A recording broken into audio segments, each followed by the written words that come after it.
Vocês já se perguntaram como um pedaço de vidro pode salvar uma vida? O meu espelho não só salvou a minha, mas também me deu a chance de fazer justiça quando ninguém mais podia. Bom dia, meus queridos e minhas queridas. Meu nome é Ivone Aparecida da Silva. E hoje, aos 78 anos, resolvi abrir meu coração e contar uma história que carreguei em silêncio por tanto tempo que já estava pesando demais na minha alma. Nasci em Garanhuns, interior de Pernambuco, em 1947, numa casa simples de taipa que meu pai conseguiu construir juntando tostão por tostão. Era um tempo difícil, onde a gente mal tinha o que comer, mas nunca faltou amor naquela casa pequena. Meu pai, seu Antônio, era um homem de mãos calejadas pelo trabalho na roça, mas de coração macio como algodão. Já minha mãe, Dona Severina, minha mãe era outro tipo de pessoa. Desde que me entendo por gente, lembro dela reclamando da vida, da pobreza, da casa, do meu pai. Nada estava bom, nada era suficiente. Eu tinha 5 anos quando ela decidiu que aquela vida não servia mais para ela. Numa manhã de domingo, arrumou uma trouxa de roupa, pegou meu irmão Josias pela mão, ele tinha 10 anos na época, e disse pro meu pai: Antônio, tô cansada dessa miséria. Vou tentar a vida na capital com o menino. A menina fica contigo, não tenho condição de levar os dois. E assim, sem mais nem menos, minha mãe saiu da nossa vida. Não houve choro, não houve abraço de despedida.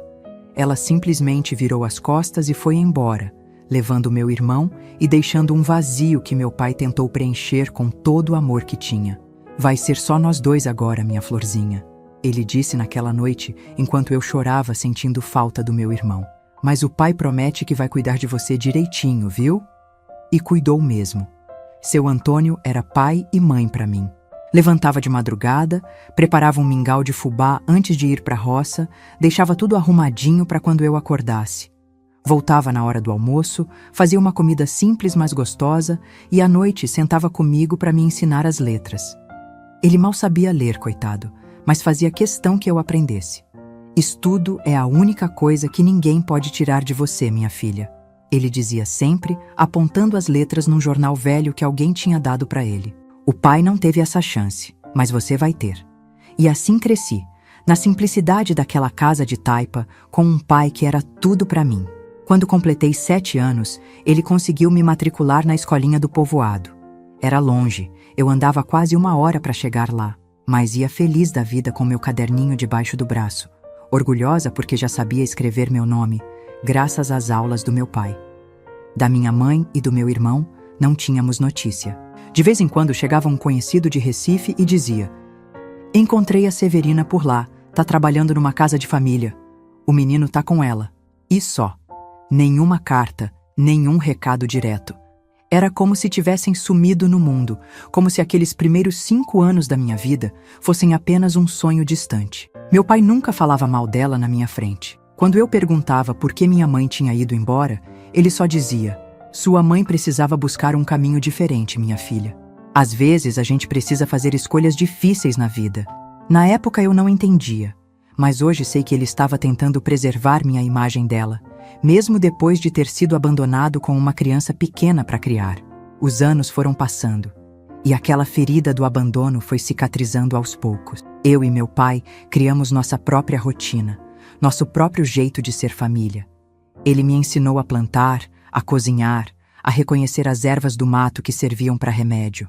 Eu ajudava na roça depois da escola, carregava a água da cacimba, varria o terreiro. Era uma vida simples, de muito trabalho, mas também de muito carinho. Quando completei 12 anos, meu pai conseguiu um emprego melhor na cidade, como servente de pedreiro. Saímos do sítio e fomos morar numa casinha de aluguel na periferia de Garanhuns. Era um luxo para nós. Tinha luz elétrica, água encanada, um banheiro de verdade. Me lembro até hoje da minha alegria ao acender uma lâmpada pela primeira vez, sem precisar da lamparina de querosene que tinha sido nossa companheira por tantos anos. Viu só, minha filha? As coisas estão melhorando para nós, meu pai dizia, orgulhoso por poder me dar um pouco mais de conforto. Agora você vai poder estudar numa escola melhor, vai ter mais oportunidades. E foi o que aconteceu. Entrei numa escola na cidade, fiz amizades, comecei a sonhar com um futuro diferente. Meu pai trabalhava duro, chegava em casa exausto, mas sempre tinha um sorriso para mim. Sempre perguntava como tinha sido meu dia, se eu tinha aprendido coisas novas. Eu crescia e ele envelhecia. As mãos cada vez mais calejadas, os cabelos embranquecendo, as costas curvando um pouquinho a cada ano de carregar peso nas construções. Mas nunca reclamava. Trabalho não mata ninguém, ele dizia. O que mata é a tristeza de não poder dar o melhor para os que a gente ama. Nossa vida seguia seu curso tranquilo, dentro do possível. Tínhamos pouco, mas era nosso, conquistado com honestidade. Eu estava com 16 anos, terminando o ginásio, quando começaram os problemas de saúde do meu pai. No começo eram só umas dores de barriga que ele disfarçava, dizendo que tinha comido algo que não tinha caído bem. Depois veio a perda de peso, o cansaço constante, o sangue nas fezes que ele tentava esconder de mim, mas que eu acabei descobrindo quando lavava suas roupas. Pai, o senhor precisa ir no médico, eu insistia, preocupada com aquela palidez, com o jeito que ele mal conseguia comer sem sentir dor. Isso passa, minha filha, ele teimava. É só uma inflamação no intestino, já tive outras vezes, mas não passou. Só piorou até o dia em que ele desmaiou no trabalho e foi levado às pressas para o hospital. O diagnóstico veio como um soco no estômago, câncer no intestino grosso, já em estágio avançado. O médico me chamou num canto e foi sincero. Menina, se prepare. Seu pai tem poucos meses de vida. Como contar para vocês o que senti naquele momento? Era como se o chão tivesse sumido debaixo dos meus pés, como se o mundo inteiro tivesse desabado sobre mim. Meu pai era tudo que eu tinha. Meu pai era minha família inteira. Como eu ia viver sem ele? Meus queridos, é tão difícil lembrar dessa época. Se você tá gostando da minha história, me dá uma forcinha e deixa um like aí embaixo. E me conta nos comentários de onde você tá me assistindo e qual o seu nome. Essa vovó aqui fica feliz de saber quem tá do outro lado da tela me dando um pouquinho de atenção. E se inscreve no canal também, viu? Para não perder o restante dessa história que ainda tem muito para contar. Voltando. Meu pai ficou internado por 2 semanas, mas os médicos logo viram que não havia muito o que fazer além de controlar a dor. Pediram para levá-lo para casa, para que pudesse passar seus últimos dias no conforto do lar, junto de quem amava. E assim fizemos. Arrumei nossa casinha o melhor que pude. Improvisei uma cama na sala, porque ele já não conseguia andar até o quarto. Dei licença na escola para poder cuidar dele em tempo integral. Lavava, dava comida na boca, trocava os curativos, administrava os remédios para a dor que o posto de saúde fornecia. Minha filha, ele me disse numa noite em que a dor tinha dado uma trégua. Estou preocupado com você. O que vai ser quando eu partir? Você é menor de idade ainda. Não tem como se sustentar sozinha. Não pensa nisso agora, pai, eu respondia, engolindo as lágrimas. O senhor vai melhorar, vai ver só. Mas nós dois sabíamos que era mentira. Ele estava definhando a olhos vistos, perdendo peso, ficando cada dia mais fraco. E eu, desesperada, sem saber o que seria de mim quando ele partisse. Foi aí que ele tocou num assunto que não falávamos há anos. Minha mãe. Ivone, ele disse, a voz já fraca. Precisamos encontrar sua mãe. Quando eu partir, você vai precisar de alguém, e ela é sua família também. Protestei, claro. Aquela mulher tinha nos abandonado, tinha escolhido outro caminho, por que deveria voltar para nossa vida agora? Mas meu pai, com aquela sabedoria que só os simples têm, me convenceu. O rancor só faz mal para quem carrega, minha filha. Sua mãe errou com a gente, sim, mas todo mundo merece uma segunda chance. E você vai precisar dela. Relutante, concordei. Um vizinho que viajava para Recife com frequência se ofereceu para procurar minha mãe com os poucos dados que tínhamos, nome completo e o bairro onde tinha ido morar quando nos deixou. Por incrível que pareça, ele a encontrou. Estava morando num bairro da periferia de Recife, trabalhando como empregada doméstica. Meu irmão Josias, agora com 21 anos, vivia com ela. Quando o vizinho voltou com o endereço e a notícia de que minha mãe tinha dito que viria nos ver, senti um misto de alívio e apreensão. Alívio porque, no fundo, eu sabia que meu pai tinha razão. Eu precisaria de alguém quando ele partisse. Apreensão porque Bem, como seria reencontrar essa mulher que tinha escolhido me deixar para trás? Meu pai não chegou a ver esse reencontro. Numa madrugada fria de julho, enquanto eu cochilava na cadeira ao lado da cama improvisada, ele partiu. Silenciosamente, sem alarde, como tinha vivido a vida inteira. Quando acordei e toquei sua mão, já estava fria. Chorei abraçada àquele corpo magro que tinha sido meu porto seguro por tantos anos. Chorei até não ter mais lágrimas. Chorei por todas as coisas que ele não veria. Minha formatura, meu possível casamento, meus filhos que nunca conheceriam o avô maravilhoso que teriam tido. O enterro foi simples, como tudo na nossa vida. Os vizinhos ajudaram com o caixão, com as flores, com a comida depois da cerimônia. Eu estava em choque, funcionando no automático, incapaz de processar que agora estava realmente sozinha no mundo. Ou talvez não tão sozinha assim. Porque 3 dias depois do enterro, quando eu ainda estava perdida no meio da dor, sem saber o que fazer ou para onde ir, bateram na porta da nossa casinha. Era ela, minha mãe.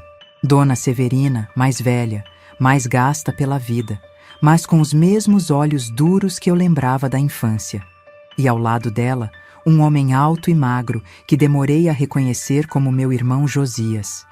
Vim buscar você, ela disse, sem abraço, sem lágrimas pelo ex-marido que acabara de partir. Arrume suas coisas, você vai morar com a gente em Recife. Não tive força nem vontade de argumentar. O que mais eu poderia fazer? Tinha 16 anos, sem emprego, sem dinheiro, sem perspectiva. Juntei o pouco que tinha.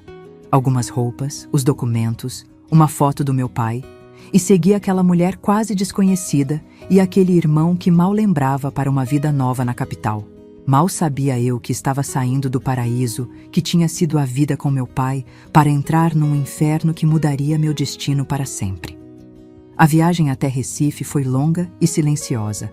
Sentada naquele ônibus velho, com a trepidação constante e o cheiro de diesel me enjoando, eu olhava pela janela, as paisagens do agreste pernambucano passando, sentindo que cada quilômetro me afastava mais do único lugar que conheci como lar.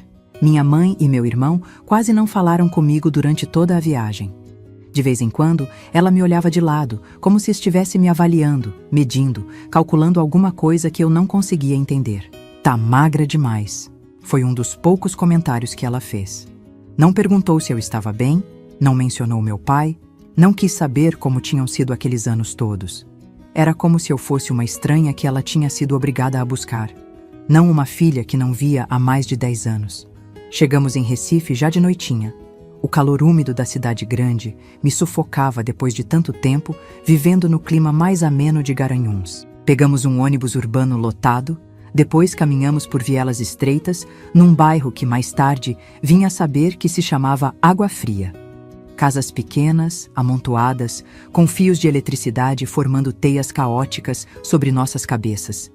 Crianças correndo descalças, música alta saindo de alguns botecos, o cheiro de esgoto a céu aberto misturado com o aroma de comida frita. A casa da minha mãe era pequena, mas de alvenaria, o que já era um luxo naquela vizinhança. 2 cômodos apenas, uma sala que também servia de cozinha e um quarto. Não tinha banheiro dentro, apenas uma área nos fundos com um chuveiro improvisado e uma casinha com privada de fossa.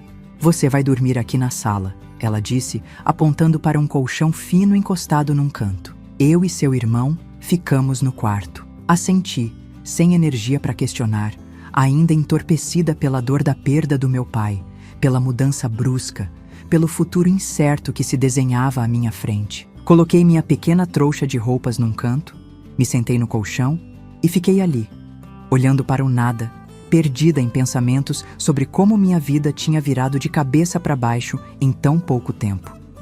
Minha mãe preparou uma janta simples: arroz, feijão e um ovo frito. Comemos em silêncio, apenas o barulho dos talheres contra os pratos enchendo aquele espaço desconfortável. Depois de comer, ela e Josias foram para o quarto, fecharam a porta e eu fiquei sozinha na sala, deitada naquele colchão fino, olhando para o teto descascado, as lágrimas escorrendo silenciosas pelo canto dos olhos. Pai, sussurrei no escuro, como vou aguentar isso sem o Senhor? Os primeiros dias naquela casa foram estranhos, como se eu estivesse vivendo a vida de outra pessoa. Minha mãe saía cedo para o trabalho na casa de família, onde era empregada. Josias também saía, mas eu não sabia direito para onde. Às vezes dizia que ia procurar trabalho, outras vezes falava algo sobre resolver uns negócios. Eu ficava sozinha na casa, responsável por limpar, lavar roupa, preparar a janta para quando eles voltassem. No terceiro dia, minha mãe chegou com uma notícia que no momento pareceu positiva. Falei com minha patroa e ela aceitou você lá em casa também, para ajudar na faxina pesada. Não é todo dia, só quando precisar mesmo, mas já é um dinheirinho entrando. Agradeci, genuinamente grata pela oportunidade. Talvez as coisas não fossem tão ruins quanto pareciam. Talvez, com o tempo, pudéssemos construir algum tipo de relação, mesmo que tardia. Talvez ela tivesse mudado ao longo dos anos, se arrependido de ter nos deixado, e agora estava tentando compensar do jeito que podia. Como eu estava enganada. O trabalho na casa da patroa dela era exaustivo. Era uma mansão enorme no bairro de Boa Viagem, com tantos quartos e banheiros que eu perdia a conta. Me colocavam para limpar tudo que era mais difícil. Esfregar pisos de joelhos, limpar janelas em alturas perigosas, carregar trouxas pesadas de roupa. Chegava em casa acabada, com as mãos em carne viva dos produtos químicos, as costas doendo, os joelhos esfolados. O pior é que mal via o dinheiro que ganhava. Minha mãe recebia tudo diretamente da patroa e me dava apenas alguns trocados, dizendo que o resto era para ajudar nas despesas da casa. Não tinha como questionar, afinal, onde mais eu iria morar? O que mais poderia fazer com 16 anos, sem estudo completo, sem conhecer ninguém na cidade grande? Mesmo com todo o cansaço, eu ainda tentava manter vivo o sonho de continuar estudando. Meu pai tinha me ensinado o valor da educação e eu não queria desistir disso. Quando comentei sobre procurar uma escola noturna para terminar o ginásio, minha mãe soltou uma risada seca. Estudo? Pra quê? Para ficar metida a importante que nem seu pai, sempre com a cabeça nas nuvens? De que adiantou todo aquele papo de educação? Morreu pobre do mesmo jeito, sem deixar nada para você. Aquelas palavras me feriram mais que qualquer tapa. Meu pai tinha se sacrificado a vida toda por mim. Tinha me dado o melhor que podia com o pouco que tinha. Ouvir ela falar dele daquele jeito despertou uma raiva que eu nem sabia que existia dentro de mim. Não fala assim dele, respondi, a voz tremendo. Meu pai foi um homem bom, trabalhador, honesto. Se ele não deixou bens materiais, deixou valores que valem muito mais. O tapa veio rápido, estalando forte na minha bochecha, me pegando de surpresa. Minha mãe nunca tinha me batido antes, simplesmente porque não estava presente na minha criação. Aquela foi a primeira vez, mas estava longe de ser a última. Aqui você não responde, menina. Aqui você abaixa a cabeça e obedece. Tá comendo do meu, tá dormindo debaixo do meu teto, então segue minhas regras. Engoli o choro, engoli a revolta, engoli a saudade dilacerante do meu pai. Naquele momento, entendi que tinha saído de um lar de amor para entrar numa casa de opressão. Mas o que podia fazer? Para onde iria? Como sobreviveria sozinha? Decidi aguentar. Aguentar até juntar dinheiro suficiente para sair dali, até ter idade suficiente para me virar sozinha, até encontrar uma saída daquele pesadelo que mal tinha começado. Os dias foram se arrastando, cada um igual ao anterior. Acordar cedo, trabalhar na casa da patroa quando chamavam, cuidar da casa da minha mãe quando não, cozinhar, lavar, passar, dormir exausta naquele colchão fino na sala, sonhar com meu pai, acordar chorando no meio da noite. Josias quase não falava comigo. Era como se fôssemos dois estranhos dividindo o mesmo espaço, não irmãos de sangue. Ele entrava e saía a qualquer hora. Às vezes trazia amigos, bebia, fumava, me olhava de um jeito que me deixava desconfortável. Foi num domingo, quando completava exatamente 1 mês da morte do meu pai, que notei algo diferente no ar. Minha mãe, que normalmente saía mesmo nos fins de semana para fazer faxinas extras, disse que ficaria em casa. Josias também estava lá, com aquele olhar estranho que eu tinha aprendido a temer.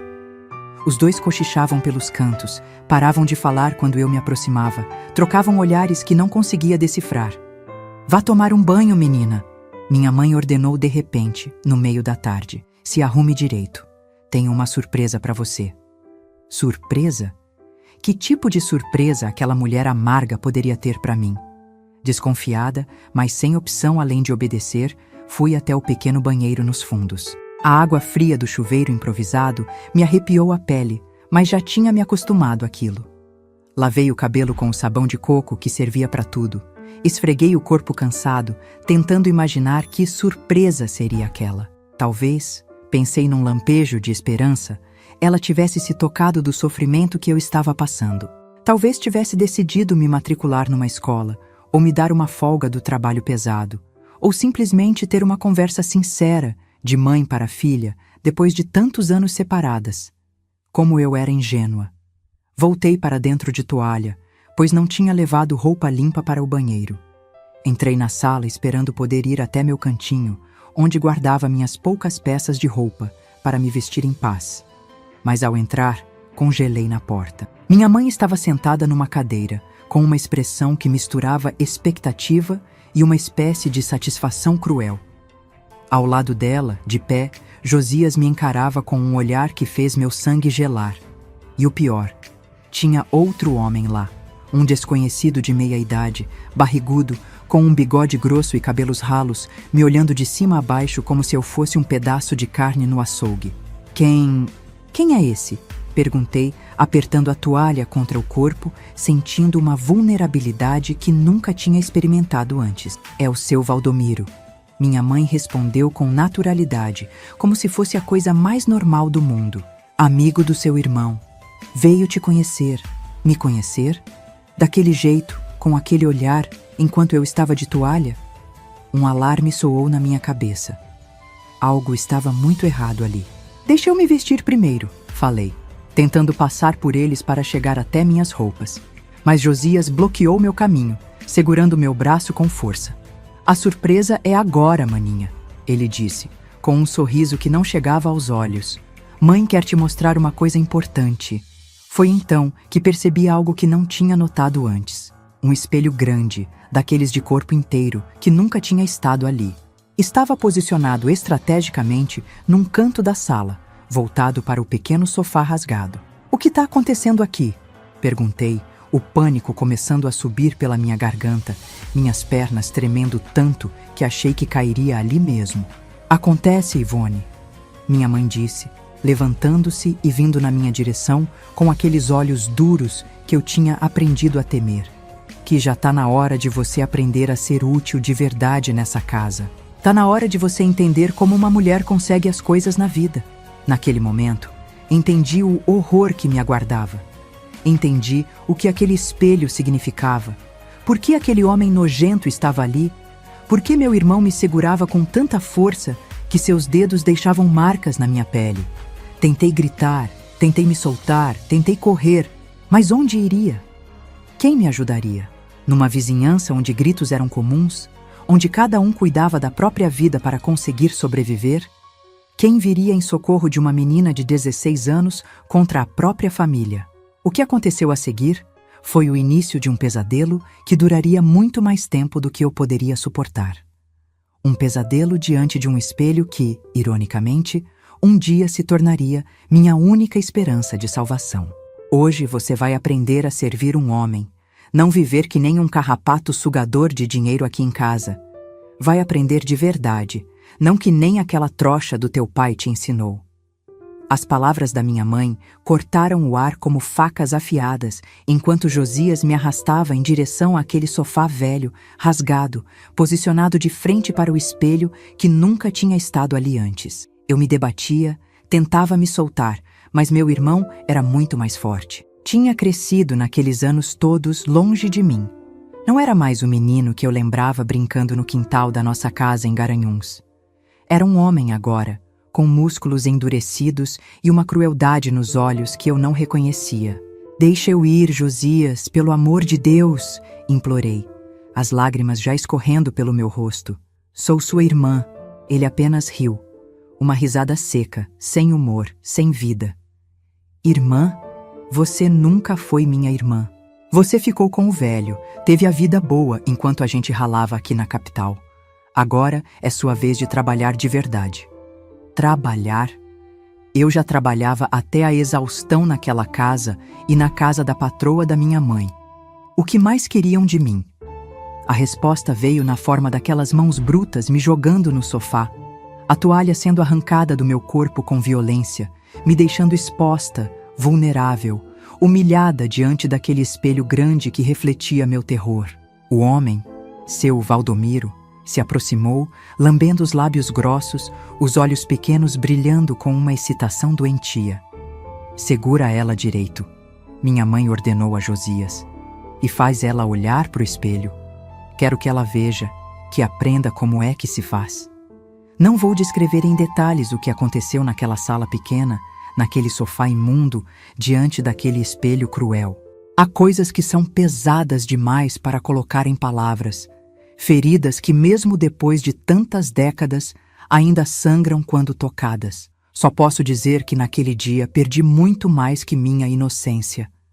Perdi a fé na humanidade, perdi a confiança em laços de sangue, perdi a esperança de que existisse qualquer bondade naquela que deveria ter me protegido. O pior não foi a violência física, embora tenha sido brutal. O pior foram os olhos da minha mãe no espelho, me observando, às vezes dando instruções, como se aquilo fosse uma aula, um aprendizado necessário. Como se ela estivesse me fazendo um favor ao me submeter àquele horror. Olha para o espelho, Ivone. Ela repetia quando eu fechava os olhos, tentando escapar pelo menos mentalmente daquele inferno. Aprende a servir um homem direito. É assim que uma mulher consegue se virar na vida. Quando finalmente acabou, quando aquele homem nojento saiu de cima de mim deixando para trás o cheiro de suor azedo e cigarro barato, fiquei encolhida no sofá, tremendo, chorando em silêncio, sentindo dores que iam muito além do físico. Josias saiu com o homem, rindo e contando piadas como se nada tivesse acontecido. Minha mãe ficou, me olhando com uma expressão que misturava desprezo e algo parecido com satisfação. Se limpa e arruma essa sala, ela disse, jogando minha toalha sobre meu corpo nu e machucado. E para de choramingar, isso foi só o começo. Seu Valdomiro pagou bem e tem outros interessados. A partir de agora você vai começar a compensar todo o dinheiro que gastei te buscando em Garanhuns. Foi como um balde de água gelada. Não tinha sido um ato isolado de crueldade. Era um plano, um negócio, uma forma de ganhar dinheiro às custas da minha dignidade, do meu corpo, da minha alma. Naquela noite, deitada no colchão fino da sala que agora parecia contaminado pelo horror que tinha testemunhado, fiz 2 promessas a mim mesma. A primeira, que encontraria um jeito de fugir dali, não importa como. A segunda, que um dia, de alguma forma, faria justiça pelo que tinham feito comigo. Mas fugir não seria fácil. Nos dias que se seguiram, percebi que estava sendo vigiada constantemente. Se não era minha mãe, era Josias, sempre por perto, sempre me observando.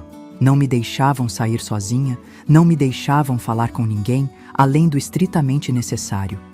Eu tinha virado prisioneira naquela casa que já era uma prisão desde o primeiro dia. E o pesadelo continuou. A cada poucos dias, um homem diferente aparecia. Alguns velhos, outros mais jovens. Alguns fingiam gentileza, outros nem se davam ao trabalho de disfarçar a brutalidade. Todos pagavam. Não a mim, claro, mas a minha mãe, que administrava aquele negócio macabro com a eficiência de uma empresária experiente. E sempre, sempre o espelho. Sempre a ordem para olhar, para ver, para aprender. Aquele espelho retangular, com moldura de madeira escura descascada nos cantos, se tornou o símbolo do meu inferno pessoal. Eu o odiava com todas as minhas forças. Odiava o que ele me mostrava. Odiava como ele multiplicava meu sofrimento ao me forçar a testemunhar minha própria degradação. As semanas se arrastavam, cada dia igual ao anterior na sua brutalidade. Eu tentava me desligar mentalmente quando aquilo acontecia. Tentava me transportar para outro lugar, pensar no meu pai, nas tardes tranquilas em Garanhuns, em qualquer coisa que não fosse aquela realidade insuportável. Mas era difícil fugir completamente quando sua própria mãe fica ali, observando, comentando, às vezes até rindo. "Tá vendo como é fácil?" ela dizia depois, contando o dinheiro na minha frente. "Seu pai nunca te ensinou isso, né?" Ficava com aquela conversa de estudo, de trabalho honesto. "Olha quanto você ganhou para a família hoje, sem fazer esforço nenhum." Sem fazer esforço? Cada sessão daquelas me destruía um pouco mais. Cada vez que era obrigada a olhar no espelho, via menos de mim mesma, como se estivesse desaparecendo aos poucos, sendo substituída por uma casca vazia, um corpo sem alma. Josias era ainda pior. Quando estávamos sozinhos em casa, ele me olhava de um jeito que me dava arrepios. Até que um dia, depois de quase 2 meses naquele inferno, aconteceu o que eu mais temia. "Se você faz isso para estranhos, por que não para mim também?" ele perguntou, me encurralando num canto da cozinha enquanto eu lavava a louça do jantar. Tentei argumentar, implorar, dizer que éramos irmãos, que aquilo era errado em todos os sentidos possíveis. Ele apenas riu. Aquela mesma risada sem vida que tinha se tornado tão familiar quanto aterrorizante. "Irmãos, você é só uma vadiazinha que o velho preferiu ficar. A gente nem se conhece direito. E além disso," ele acrescentou, segurando meu rosto com força, os dedos apertando minhas bochechas até doer, "você nem é tão boa assim. Precisa de mais prática. Foi a primeira vez, mas não foi a última." Meu próprio irmão, sangue do meu sangue, se juntou ao desfile de monstros que passavam por aquela casa. E ele era pior que todos, porque conhecia meus pontos fracos, sabia exatamente como me machucar mais, como me humilhar mais profundamente. E sempre, sempre na frente do espelho. "Para você aprender a melhorar", ele dizia, me forçando a olhar meu próprio reflexo enquanto me violentava. "Mãe tá certa, você precisa ver para aprender." A certa altura, começaram a me dar bebida antes das sessões. Cachaça barata que queimava minha garganta e embaçava meus sentidos. No começo, eu resistia. Não queria perder o controle, não queria facilitar as coisas para eles. Mas com o tempo, passei a aceitar, até a desejar aquele entorpecimento temporário. Era a única forma de suportar, de me desligar pelo menos um pouco daquela realidade insuportável. Foi durante uma dessas noites embriagadas que tive uma epifania. Estava deitada no sofá, sozinha pela primeira vez em muitas horas, olhando fixamente para aquele espelho que tanto odiava. O álcool tinha deixado minha mente nebulosa, mas de alguma forma também mais clara em certos aspectos. Olhando para meu próprio reflexo, olhos opacos, rosto magro, expressão vazia, pensei: e se esse espelho, que tem sido minha maldição, pudesse virar minha salvação? A ideia começou pequena, apenas um lampejo no meio da névoa alcoólica. Mas nos dias seguintes, foi crescendo, tomando forma, se transformando num plano. Um plano desesperado, perigoso, talvez até insano. Mas era a única esperança que tinha. Comecei a observar mais atentamente a rotina da casa, os hábitos da minha mãe e do Josias.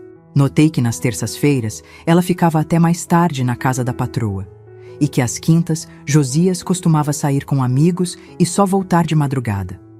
Percebi também que o dinheiro, aquele dinheiro sujo que eles ganhavam às custas da minha dignidade, era guardado numa lata de biscoitos velha, escondida embaixo do colchão no quarto deles. Lentamente, cuidadosamente, fui montando meu plano. Precisava ser paciente, esperar o momento certo, não levantar suspeitas. Era difícil manter a sanidade enquanto os abusos continuavam, quase diários agora. Mas aquela pequena semente de esperança, aquela possibilidade de fuga e justiça, me dava forças para aguentar mais um dia, e mais um, e mais um. Um mês depois da minha epifania, quando já estava há quase 4 meses naquele inferno, surgiu uma oportunidade. Minha mãe anunciou que no dia seguinte iria viajar para o interior com a patroa para ajudar numa festa na casa de praia da família. Ficaria fora por 3 dias. "Josias vai ficar de olho em você", ela disse, me encarando com aqueles olhos duros que nunca demonstraram um pingo de amor maternal. "E tem cliente marcado para sexta à noite. Um homem importante que paga bem. Não quero que você estrague isso." Assenti obedientemente, de cabeça baixa, escondendo a faísca de esperança que aquela notícia tinha acendido. 3 dias. Minha mãe ficaria fora por 3 dias. Era mais do que tinha esperado, mais do que tinha pedido em minhas orações silenciosas. Na manhã seguinte, me despedi dela, com a mesma submissão que tinha aprendido a demonstrar. Por dentro, meu coração batia acelerado, antecipando o que estava por vir. Assim que ela saiu, Josias se jogou no sofá, ligou a pequena televisão que tínhamos e abriu uma cerveja. "Vou sair com a galera hoje", ele anunciou, sem nem olhar para mim. "Não tenta nenhuma gracinha, entendeu? Se souber que você saiu dessa casa, você tá morta." "Sim", respondi baixinho. "Vou ficar aqui, só vou arrumar as coisas e descansar." Ele me olhou desconfiado por um momento, mas logo voltou sua atenção para a TV. Eu sabia que ele sairia por volta das 7 da noite e só voltaria de madrugada, bêbado demais para notar qualquer coisa. Era a minha chance, minha única chance. Passei o dia fingindo normalidade, limpando a casa, preparando comida, agindo como a prisioneira submissa que eles pensavam que eu era. Por dentro, ensaiava cada passo do meu plano, cada movimento, cada detalhe. Quando Josias finalmente saiu, esperei mais meia hora para ter certeza de que ele não voltaria por ter esquecido algo. Então, com as mãos tremendo de nervosismo e adrenalina, comecei a agir. Primeiro, fui até o quarto deles. Levantei o colchão e encontrei a lata de biscoitos. Dentro, como esperava, havia uma quantidade considerável de dinheiro. O dinheiro sujo que tinham ganhado vendendo meu corpo, minha dignidade, minha alma. Peguei tudo, sem um pingo de remorso. Não era roubo, era recuperação, era justiça. Depois, fui até meu cantinho na sala, onde guardava minhas poucas coisas. Peguei a foto do meu pai, a única lembrança física que tinha dele, e um vestido simples que tinha trazido de Garanhuns. Não precisava de mais nada daquele lugar. Queria deixar tudo para trás, inclusive as memórias. Finalmente, fui até ele, o espelho. Aquele objeto que tinha sido testemunha silencioso do meu inferno pessoal por tantos meses. Olhei para meu reflexo uma última vez. Uma menina de 16 anos com olhos que pareciam ter visto séculos de sofrimento. Um rosto magro e pálido que mal reconhecia como meu. "Acabou", sussurrei para meu reflexo. "Acabou. E agora eles vão pagar." Com um movimento rápido, tirei o espelho da parede. Era pesado, mas a adrenalina me dava forças que não sabia que tinha. Coloquei-o no chão, com a face refletora para cima. Então, peguei o martelo que tinha separado mais cedo, escondido debaixo do sofá. Com um único golpe forte e decidido, quebrei o espelho em vários pedaços. O barulho do vidro quebrando foi como música para meus ouvidos. O som da libertação, o som da minha vida se despedaçando para poder ser reconstruída de novo. Cuidadosamente, escolhi 2 pedaços grandes e afiados, enrolei-os num pano e guardei na pequena sacola que tinha improvisado com uma fronha velha. O resto do espelho deixei lá, quebrado, um símbolo do que estava por vir. O plano inicial era simplesmente fugir. Pegar o dinheiro, os cacos do espelho e desaparecer na noite. Talvez pegar um ônibus para o sul, para o mais longe possível daquele pesadelo. Mas enquanto preparava tudo, uma ideia começou a se formar na minha mente. Uma ideia terrível, perigosa, que ia contra todos os valores que meu pai tinha me ensinado. Mas também uma ideia que parecia justa, necessária, inevitável. Eles mereciam sentir na pele um pouco do que eu tinha sentido. Mereciam olhar no espelho e ver o reflexo do mal que tinham feito. Mereciam justiça, do jeito mais brutal e poético possível. Então, em vez de fugir imediatamente, sentei no sofá e esperei. Esperei com os cacos de espelho escondidos ao meu lado, com o coração batendo tão forte que achei que sairia do peito. Esperei com uma calma estranha, uma determinação fria que nunca tinha sentido antes. Josias chegou por volta das 3 da manhã, cambaleando de tão bêbado, mal conseguindo colocar a chave na fechadura. Quando finalmente entrou, demorou alguns segundos para registrar a cena. Eu sentada calmamente no sofá, o espelho quebrado no chão, os pedaços refletindo a luz fraca da única lâmpada da sala. Que merda é essa? Ele perguntou, a voz arrastada pelo álcool. Você quebrou o espelho? Você tá ferrada, pirralha. Quando a mãe souber... A mãe não vai saber, respondi, com uma voz que não parecia minha. Firme, fria, determinada. Porque você não vai contar para ela. Ele riu, aquela risada de escárnio que eu tinha aprendido a odiar. E quem vai me impedir? Você? Uma fraquinha que nem consegue se defender? Levantei-me lentamente do sofá, segurando firmemente o caco de espelho escondido na mão. Não sou mais aquela menina fraca, Josias. Você e ela cuidaram disso, não foi? Me ensinaram bem. Me fizeram olhar no espelho, lembra? Para aprender. E eu aprendi. Aprendi muito bem. Ele franziu o senho, confuso com minha atitude, provavelmente atribuindo ao álcool a dificuldade de entender o que estava acontecendo. Deu um passo na minha direção, ameaçador como sempre. Vem cá, sua vadiazinha ingrata. Vou te ensinar a não quebrar as coisas dos outros. Foi quando mostrei o caco de espelho, a ponta afiada brilhando na luz fraca. Seus olhos se arregalaram, finalmente compreendendo a gravidade da situação. O que você vai fazer com isso? Ele perguntou, a voz já não tão confiante. Vou fazer você olhar no espelho, Josias, respondi, dando um passo na direção dele. Assim como vocês me fizeram olhar tantas vezes. Só que desta vez, você vai ver seu verdadeiro reflexo. Vai ver o monstro que é. Ele tentou recuar, mas tropeçou, o álcool prejudicando seus reflexos. Caiu sentado no chão, olhando para mim com uma mistura de medo e descrença. Você não teria coragem, ele disse, mas sua voz tremeu. Teria? Perguntei, mais para mim mesma do que para ele. Depois de tudo que vocês fizeram comigo? Depois de destruírem minha vida, minha inocência, minha fé na humanidade? Você acha mesmo que não teria coragem? Dei mais um passo na direção dele, o caco de espelho firme na mão. Ele se arrastou para trás, tentando se afastar. O medo agora evidente em seus olhos. Ivone, calma, a gente pode conversar. Conversar? Agora você quer conversar? Depois de meses me tratando como um objeto, como uma coisa que vocês podiam usar e abusar? Agora você quer diálogo? Estava tão perto dele agora que podia sentir o cheiro forte de bebida em seu hálito. Vi o suor escorrendo por sua testa, o tremor em seus lábios. Vi o medo. O mesmo medo que eu tinha sentido tantas vezes nas mãos dele. Foi nesse momento, com o caco de espelho a centímetros do rosto dele, que algo estranho aconteceu dentro de mim. Uma voz, que soava muito parecida com a do meu pai, sussurrou no fundo da minha mente. Não faça isso, minha filha. Não se torne como eles. Não deixe que destruam também sua alma. Congelei, o braço erguido, o caco de espelho refletindo o terror nos olhos do meu irmão. A raiva, o ódio, o desejo de vingança ainda queimavam dentro de mim como fogo.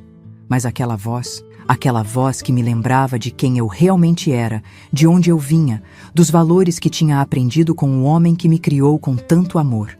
Por favor, Josias implorou, lágrimas agora escorrendo por seu rosto. Por favor, não faz isso, Ivone. Sou seu irmão.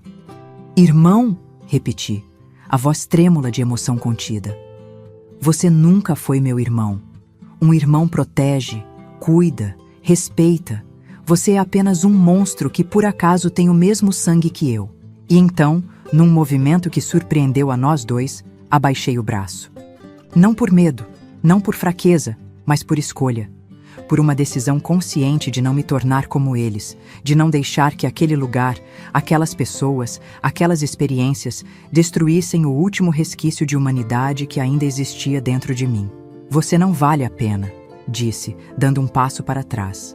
Nenhum de vocês vale a pena, mas eu valho, e é por isso que estou indo embora.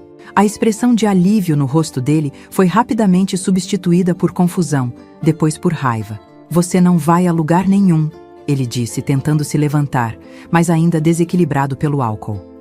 Vou sim, respondi calmamente, pegando minha pequena sacola. E se tentar me impedir, juro por Deus que não vou hesitar desta vez.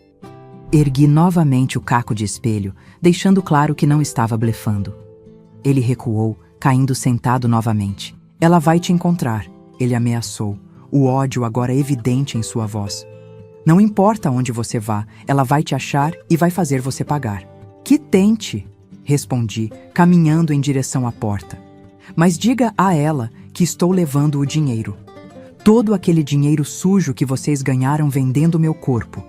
E diga também que se algum dia ela cruzar meu caminho de novo, vai desejar nunca ter me trazido para esta casa.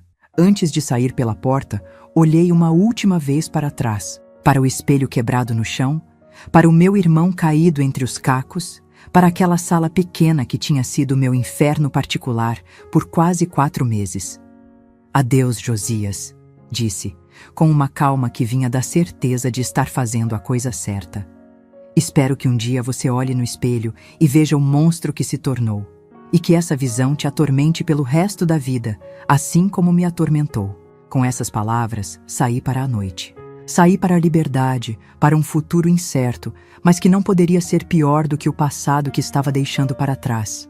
Saí carregando comigo apenas uma foto do meu pai, o dinheiro da minha justiça pessoal e 2 cacos de espelho cuidadosamente embrulhados, não como armas, mas como lembretes. Lembretes do que tinha sobrevivido, do que tinha superado e da escolha que tinha feito de não me tornar como eles. A noite estava escura, as ruas desertas àquela hora. Caminhei rápido, sem olhar para trás, guiada apenas pela luz fraca dos postes e pela determinação de encontrar um lugar onde pudesse recomeçar, onde pudesse, aos poucos, reconstruir os cacos da minha vida, assim como os cacos daquele espelho que carreguei comigo. E enquanto caminhava, senti que meu pai estaria orgulhoso. Não pela raiva, não pelo ódio, não pelos pensamentos de vingança que tinha nutrido, mas pela escolha final, pela decisão de manter minha humanidade intacta, mesmo depois de tudo. De não permitir que aqueles que tinham tentado me destruir tivessem sucesso. De seguir em frente, ferida, mas não quebrada, marcada, mas não derrotada. A madrugada estava fria, mas dentro de mim ardia uma chama que ninguém mais poderia apagar. A chama da liberdade, da dignidade recuperada, da chance de reconstruir minha vida nos meus próprios termos. E foi assim, com 16 anos, uma sacola improvisada e cicatrizes invisíveis que nunca se curariam completamente, que dei o primeiro passo em direção a um futuro que, naquele momento, não podia nem imaginar como seria. A rodoviária do Recife estava praticamente vazia àquela hora da madrugada. Apenas alguns viajantes sonolentos, motoristas de ônibus tomando café forte e eu, uma menina de 16 anos com olhos assustados e uma sacola improvisada contendo tudo o que me restava no mundo. Comprei uma passagem para o primeiro ônibus que sairia dali, sem me importar para onde ia. Só queria distância. Queria colocar o máximo de quilômetros possível entre mim e aquele pesadelo. O destino no bilhete dizia Salvador. Nunca tinha estado na Bahia, não conhecia ninguém lá, não fazia ideia do que me esperava. Mas qualquer coisa seria melhor que ficar em Recife, onde a qualquer momento minha mãe e Josias poderiam me encontrar e me arrastar de volta para aquele inferno. Sentada na última fileira do ônibus, abraçada à minha pequena sacola, observei as luzes de Recife ficando para trás enquanto o veículo ganhava a estrada. Não senti alívio imediato, nem alegria, nem mesmo esperança. Estava entorpecida, como se meu corpo e mente tivessem criado uma barreira para me proteger da avalanche de emoções que, eu sabia, eventualmente viria. As cenas dos últimos 4 meses passavam como flashes na minha mente, fragmentadas, dolorosas demais para serem processadas por inteiro. O primeiro homem, a primeira vez que fui forçada a olhar no espelho, a voz da minha mãe dizendo: aprenda a servir um homem. As mãos brutas de Josias, os olhares, os hematomas que tentava esconder, a sensação de estar desaparecendo um pouco a cada dia. Em algum momento da viagem, o cansaço me venceu e caí num sono inquieto, povoado de pesadelos onde espelhos se quebravam e os cacos se transformavam em monstros que me perseguiam. Acordei sobressaltada quando o motorista anunciou nossa chegada a Salvador, depois de quase 14 horas de viagem. A rodoviária de Salvador era maior, mais movimentada que a de Recife, cheia de cores e sotaques diferentes. Me senti imediatamente perdida. uma formiguinha insignificante num mundo grande demais e indiferente à minha dor. Para onde ir? O que fazer? Como sobreviver numa cidade desconhecida, sem ninguém para me ajudar? Sentei num banco e contei o dinheiro que tinha pegado da lata de biscoitos. Era uma quantia considerável, mais do que jamais tinha visto na vida. Suficiente para alugar um quarto simples por alguns meses, talvez, até conseguir um trabalho e me estabelecer. Mas onde encontrar esse quarto?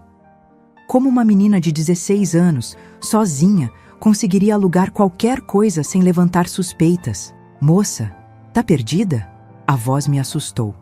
Era uma senhora negra, de cabelos grisalhos e rosto marcado pelo tempo, que vendia fitinhas do Senhor do Bonfim numa mesinha improvisada perto do meu banco.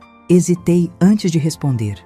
Minha experiência recente tinha destruído qualquer confiança que pudesse ter nas pessoas. "Tô procurando um lugar para ficar", respondi finalmente, a voz baixa, os olhos vigilantes. A senhora me examinou por um momento, seus olhos escuros parecendo enxergar além da minha aparência. Além do rosto magro, das olheiras profundas, da postura defensiva.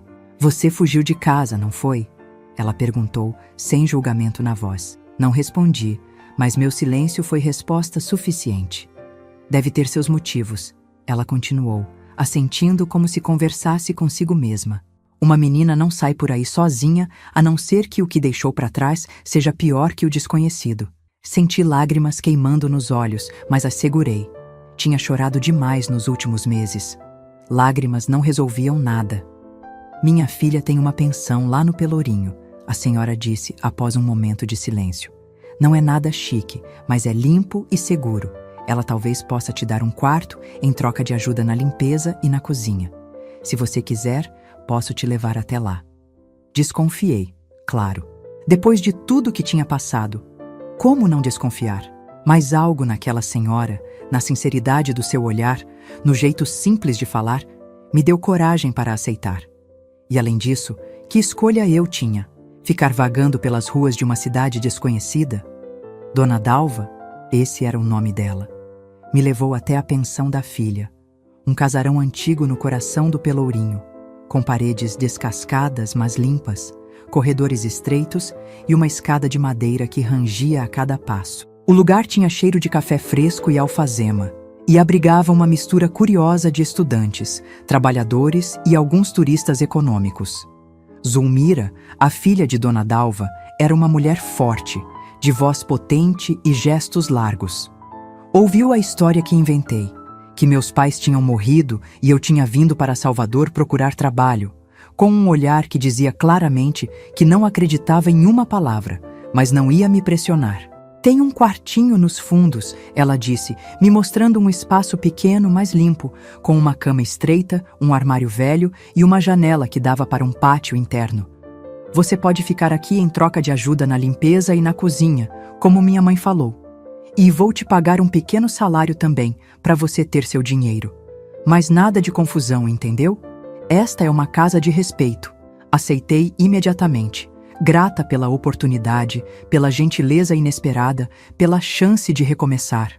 Naquela mesma noite, deitada na cama estreita do meu novo quarto, permiti que as lágrimas finalmente caíssem.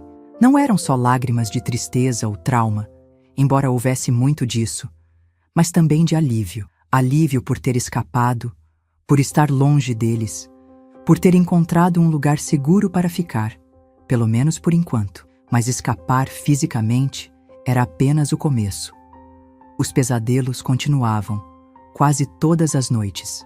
Acordava gritando, suando frio, revivendo as cenas de horror diante daquele espelho maldito.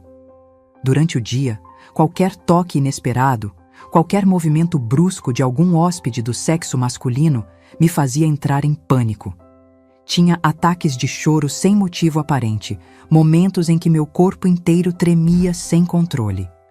Zulmira notou, claro. Depois de algumas semanas, quando já tinha ganhado um pouco da minha confiança, ela se sentou comigo na pequena cozinha da pensão, tarde da noite, quando todos já tinham se recolhido. "Menina", ela disse, servindo um chá de ervas que tinha preparado, "não sei o que aconteceu com você antes de chegar aqui, e não vou perguntar se você não quiser contar. Mas seja o que for, tá comendo você por dentro. E se não botar pra fora de algum jeito, vai acabar te destruindo. Olhei para aquela mulher forte, para aqueles olhos que não mostravam pena, mas compreensão. E algo dentro de mim, uma represa de emoções contidas, simplesmente rompeu. As palavras começaram a sair, hesitantes no começo, depois num fluxo impossível de conter. Contei tudo, sobre meu pai, sobre sua morte, sobre a ida para a casa da minha mãe em Recife. Contei sobre o negócio que ela e Josias tinham montado às custas da minha dignidade, sobre os homens, sobre o espelho, sobre o horror de ser forçada a assistir à própria degradação. Zulmira ouviu tudo em silêncio, apenas segurando minhas mãos quando as lágrimas me impediam de continuar. Quando finalmente terminei, exausta e vazia, ela me abraçou. O primeiro abraço genuíno que recebia desde a morte do meu pai. Você é mais forte do que pensa, menina, ela disse, sua voz grave de emoção contida. Sobreviveu ao pior tipo de traição, a da própria família. E ainda teve a coragem de fugir, de buscar algo melhor para si mesma. Isso é força, sabe? Uma força que poucos têm. Aquelas palavras, ditas com tanta convicção, plantaram uma pequena semente de esperança dentro de mim. Talvez ela tivesse razão.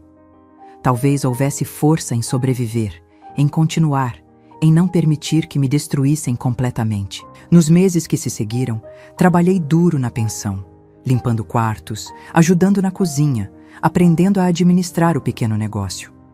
Zulmira se tornou mais que uma patroa, tornou-se uma mentora, uma amiga, uma figura materna que nunca tinha tido. Você precisa estudar, ela insistia, vendo meu interesse pelos livros que alguns hóspedes deixavam para trás. Tem uma escola noturna lá no centro. Vou falar com o diretor, um velho amigo. Você pode terminar seus estudos lá. A ideia me assustou no início. Voltar a uma sala de aula, interagir com outras pessoas, me expor ao mundo exterior depois de tudo que tinha passado? Mas Zulmira era persistente. A educação é a única coisa que ninguém pode tirar de você, ela dizia, sem saber que estava ecoando as exatas palavras do meu pai. E assim, quase um ano depois de chegar a Salvador, voltei a estudar. Estava atrasada, claro, tinha perdido quase 2 anos de escola. Mas o diretor, compreendendo minha situação, embora não soubesse todos os detalhes, me permitiu fazer provas de recuperação, assistir a aulas extras, compensar o tempo perdido. Estudar se tornou minha fuga, minha terapia, minha vingança silenciosa contra aqueles que tinham tentado me reduzir a um objeto. Cada livro que lia, cada conhecimento que adquiria, cada nota boa que tirava, era como um pequeno triunfo, uma afirmação de que eles não tinham conseguido destruir minha mente, minha alma, meu futuro. Mas os traumas não desapareceram completamente, claro. Continuavam lá, escondidos nas sombras da minha mente, emergindo nos momentos mais inesperados. Qualquer sugestão romântica, qualquer aproximação mais íntima me causava pânico imediato. Tive alguns amigos na escola, mas mantinha todos a uma distância segura, incapaz de confiar completamente, incapaz de me abrir novamente. O único objeto pessoal que tinha trazido comigo, além da foto do meu pai, eram aqueles 2 cacos do espelho. Guardava-os numa pequena caixa debaixo da minha cama. E às vezes, nas noites em que os pesadelos eram piores, os pegava e olhava para meu reflexo fragmentado naquelas superfícies afiadas. Não como autopunição, mas como lembrete. Lembrete do que tinha sobrevivido, do que tinha superado, da escolha que tinha feito de não me tornar como eles. Terminei o ensino médio com notas excelentes, destacando-me especialmente em literatura e história. Zulmira, orgulhosa como se fosse minha mãe biológica, insistiu que eu deveria tentar a universidade. Você tem potencial, menina, ela dizia, enquanto preparávamos juntas o jantar na cozinha da pensão. Não pode ficar aqui para sempre, limpando quartos e lavando pratos. Precisa alçar voos mais altos. Prestei vestibular para a Universidade Federal da Bahia, para o curso de letras. Estudei como nunca antes, aproveitando cada momento livre entre minhas tarefas na pensão. E quando a lista de aprovados saiu, lá estava meu nome. Ivone Aparecida da Silva. Aprovada em 12º lugar. Chorei ao ver aquela lista. Chorei abraçada a Zulmira e Dona Dalva. Chorei pensando no meu pai e em como ele teria ficado orgulhoso. Era mais que uma vaga na universidade. Era uma prova de que tinha conseguido, de que tinha sobrevivido, de que tinha um futuro pela frente, apesar de tudo. Conciliar os estudos universitários com o trabalho na pensão não foi fácil. As noites eram curtas, o cansaço constante, as dificuldades inúmeras. Mas cada obstáculo superado me fortalecia um pouco mais. Me afastava um pouco mais daquela menina quebrada que tinha chegado a Salvador numa madrugada de desespero. Foi na universidade que conheci Eliana, uma professora de literatura brasileira que se tornaria uma influência decisiva na minha vida. Era uma mulher forte, independente, com uma inteligência afiada e uma sensibilidade rara. Percebeu meu interesse pela literatura, minha dedicação aos estudos, mas também notou as cicatrizes invisíveis que carregava. "Você escreve bem, Ivone", ela disse um dia, depois de ler um trabalho que eu tinha feito sobre Clarice Lispector. "Já pensou em colocar suas experiências no papel? Às vezes, transformar a dor em arte é a melhor forma de exorcizá-la." A sugestão ficou ecoando na minha mente por dias. Escrever sobre o que tinha vivido? Expor aquelas feridas ainda tão sensíveis? Não sabia se teria coragem, se conseguiria reviver tudo aquilo, mesmo que fosse através das palavras. Mas uma noite, depois de um pesadelo particularmente vívido, peguei um caderno velho e comecei a escrever. As palavras saíam com dificuldade no começo, tropeçando umas nas outras, insuficientes para expressar o horror do que tinha vivido. Mas aos poucos, como um rio represado que finalmente encontra uma abertura, começaram a fluir. Escrevi sobre meu pai, sobre nossa vida simples mas feliz em Garanhuns. Escrevi sobre sua morte, sobre a ida para Recife, sobre o inferno que encontrei na casa da minha mãe e meu irmão. Escrevi sobre o espelho, sobre os homens, sobre a degradação diária, sobre o plano de fuga, sobre a decisão de não me tornar como eles. Escrevi sobre a chegada a Salvador, sobre Dona Dalva e Zulmira, sobre o recomeço difícil, mas possível. Quando terminei, era quase manhã. Tinha enchido páginas e páginas com minha história, tinha chorado e tremido e quase desistido várias vezes. Mas tinha conseguido. Tinha transformado aquele horror em palavras, tinha dado forma e nome aos meus monstros. Relutante, mostrei o texto para Eliana na semana seguinte. Ela leu em silêncio, o rosto sério, os olhos às vezes marejando. Quando terminou, me olhou com uma mistura de admiração e compaixão. "Isso não pode ficar guardado numa gaveta, Ivone", ela disse. "É poderoso demais, importante demais. Pode ajudar outras mulheres que passaram por situações semelhantes a se sentirem menos sozinhas, menos culpadas, menos envergonhadas." A ideia de publicar minha história, de expô-la ao mundo, me aterrorizava. E se minha mãe e Josias lessem? E se me encontrassem depois de tantos anos? E se as pessoas me julgassem, me culpassem, não acreditassem em mim? "Você pode usar um pseudônimo", Eliana sugeriu, percebendo meu medo. "Pode mudar alguns detalhes, os nomes, os lugares. O importante é a essência, a verdade emocional do que viveu." Pensei muito sobre isso. Por semanas, meses, ponderei os riscos e os benefícios. Até que um dia, lendo o jornal na pequena biblioteca da universidade, vi uma notícia que gelou meu sangue. Mulher e filho presos em Recife por tráfico humano e exploração sexual de menores. A foto mostrava minha mãe e Josias sendo levados por policiais, de cabeça baixa, algemas nos pulsos. A reportagem detalhava como eles tinham sido descobertos. Uma menina de 15 anos tinha conseguido fugir e denunciá-los. A polícia encontrou outras 3 meninas na casa, todas em situação semelhante à que eu tinha vivido anos antes. Sentimentos contraditórios me invadiram. Alívio por eles terem sido finalmente pegos, por terem sido impedidos de fazer com outras o que tinham feito comigo. Raiva por não ter sido eu a denunciá-los, por ter simplesmente fugido em vez de buscar justiça. Culpa por aquelas outras meninas, que talvez pudessem ter sido poupadas se eu tivesse tido a coragem de ir à polícia quando escapei. E foi esse último sentimento, a culpa, que finalmente me deu coragem para seguir o conselho de Eliana. Se minha história pudesse ajudar uma única menina a evitar o que passei, ou a encontrar forças para escapar de uma situação semelhante, ou simplesmente a se sentir menos sozinha em sua dor, então valia a pena o risco, valia a pena a exposição. Trabalhei com Eliana por meses, transformando meu relato cru em um livro propriamente dito. Mudei nomes, alterei alguns detalhes para proteger minha identidade, mas mantive a essência, a verdade emocional, o horror real do que tinha vivido. E escolhi um título que capturava a dualidade da minha experiência: Cacos de Espelho.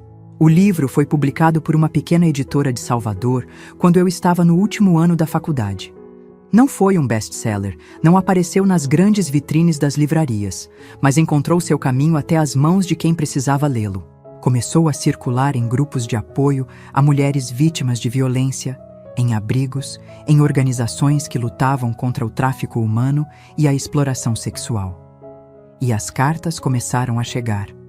Cartas de mulheres e algumas meninas que se identificavam com minha história, que tinham vivido horrores semelhantes ou até piores, que encontraram nas minhas palavras um eco de sua própria dor, mas também um vislumbre de esperança. Esperança de que era possível sobreviver, de que era possível reconstruir a vida depois do inimaginável, de que as cicatrizes podiam eventualmente se tornar marcas de força, não apenas de trauma. Cada carta que recebia era como um pequeno milagre, uma confirmação de que minha decisão tinha sido correta, de que expor minhas feridas mais profundas tinha valido a pena. E cada resposta que escrevia era uma forma de cura, para mim e para elas. Era como se, através daquelas trocas, estivéssemos todas juntas, transformando nossos cacos de espelho em algo novo, algo belo, algo que refletia não apenas o horror do que tínhamos vivido, mas também a luz incrível de nossa sobrevivência. Me formei em letras com honras, sob o olhar orgulhoso de Zulmira e Dona Dalva, que considerava minha família escolhida. O livro, embora modesto em vendas, me abriu portas que nunca imaginei possíveis. Fui convidada para dar palestras em escolas, em organizações não governamentais, em eventos sobre direitos das mulheres. Minha voz, que tinha sido silenciada de forma tão brutal na adolescência, agora encontrava ouvidos atentos, corações abertos. E foi numa dessas palestras, num evento sobre literatura e trauma em São Paulo, que conheci Carlos. Ele era psicólogo, trabalhava com vítimas de abuso, tinha lido meu livro e queria conversar sobre como a escrita podia ser uma ferramenta terapêutica. Era um homem gentil, de voz calma e olhos bondosos, que me lembrava um pouco meu pai na maneira cuidadosa de falar, no respeito genuíno que demonstrava. Conversamos por horas naquele dia e trocamos e-mails nas semanas seguintes. Falamos sobre livros, sobre trabalho, sobre as pequenas alegrias do cotidiano. Nunca sobre romantismo, nunca sobre intimidade, como se ele intuitivamente soubesse que essas eram águas perigosas para mim, terrenos minados que eu ainda não conseguia navegar. Nossa amizade cresceu lentamente, cuidadosamente, construída sobre alicerces de respeito mútuo e conversas honestas. Demorei muito tempo para confiar nele completamente, para deixar cair as barreiras que tinha erguido ao redor do meu coração. Mas ele foi paciente, nunca me pressionou, nunca exigiu mais do que eu estava pronta para dar. E assim, quase 10 anos depois de fugir daquele inferno em Recife, encontrei algo que achei que jamais seria possível. Amor. Um amor diferente de tudo que conhecia. Um amor que não machucava, não humilhava, não exigia. Um amor que curava, que respeitava, que compreendia. Carlos e eu nos casamos numa cerimônia simples em Salvador, com Zulmira, Dona Dalva e alguns poucos amigos como testemunhas. Não usei branco. Escolhi um vestido azul claro, da cor do céu numa manhã de verão. Não tive pai para me levar ao altar, mas caminhei de cabeça erguida, guiada pela minha própria força, pela minha própria escolha.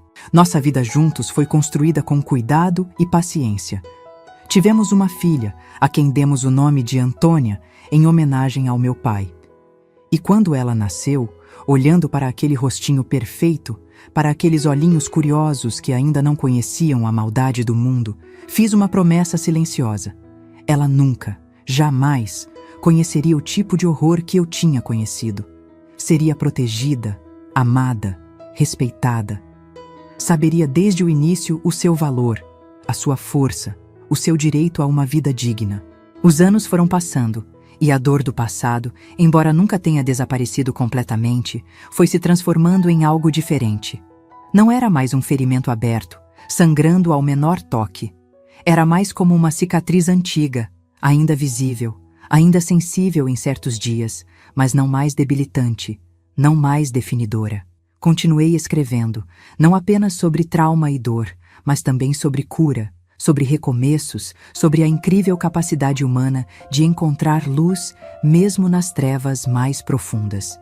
Publiquei outros livros, dei mais palestras, trabalhei com organizações que ajudavam mulheres e meninas em situação de vulnerabilidade.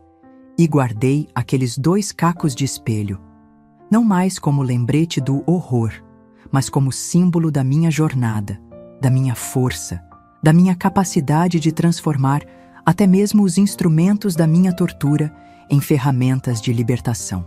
Hoje, aos 78 anos, olho para trás e vejo uma vida que, apesar de seu início trágico, foi rica, significativa, plena. Uma vida que talvez não teria escolhido, mas que escolheu a mim e que consegui de alguma forma transformar em algo belo e valioso. Carlos se foi há 5 anos, levado por um câncer que não deu chances. Mas me deixou com memórias doces, com o amor de nossa filha e nossos 3 netos, com a certeza de que nem tudo no mundo é escuridão, de que nem todos os homens são monstros, de que é possível confiar, amar, ser feliz mesmo depois do inimaginável. Minha filha não sabe de tudo. Conhece partes da minha história, mas poupei-a dos detalhes mais cruéis. Talvez um dia, quando estiver pronta, contarei a ela o resto.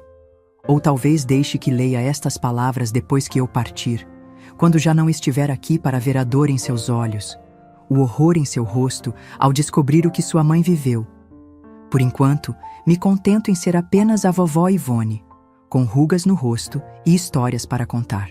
A vovó que faz o melhor bolo de fubá da Bahia, que conta as melhores histórias na hora de dormir, que ensina os netos a valorizarem a educação, o respeito, a bondade.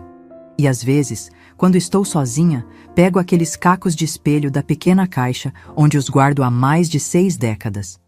Olho para meu reflexo fragmentado naquelas superfícies e vejo não apenas a menina aterrorizada que fui um dia, mas também a mulher forte em que me tornei. Vejo os cacos da minha vida, que de alguma forma misteriosa e bela consegui juntar novamente. Não numa superfície perfeita e sem falhas, mas num mosaico único e valioso, feito de dor e cura, de trauma e superação, de escuridão e luz. E é isso que quero que vocês levem desta história, meus queridos. Que não importa o quão quebrados estejamos, sempre é possível juntar os cacos. Que não importa a escuridão que enfrentamos, sempre existe a possibilidade de luz. Que não importa quem tentou nos definir através da crueldade, sempre temos o poder de redefinir a nós mesmos através da nossa própria força. Ah, meus queridos, se vocês chegaram até aqui nessa história tão difícil de contar, quero agradecer do fundo do meu coração pelo carinho e atenção. Se gostaram da minha história, por favor, deixem um like aí embaixo e se inscrevam no canal para acompanhar mais histórias de vovós como eu, que carregam marcas profundas, mas também muita sabedoria para compartilhar. E não esqueçam de entrar no nosso grupo de WhatsApp. O link está na descrição do vídeo. Lá compartilhamos todos os dias histórias reais de outras vovós, mulheres que, como eu, transformaram dor em força e encontraram maneiras de seguir em frente mesmo depois das piores tempestades. Quem sabe você não encontra um pouquinho de si mesmo ou de alguém que conhece nessas histórias? Obrigada por me ouvirem. Esta vovó aqui fica com o coração quentinho, sabendo que não está mais sozinha com suas memórias.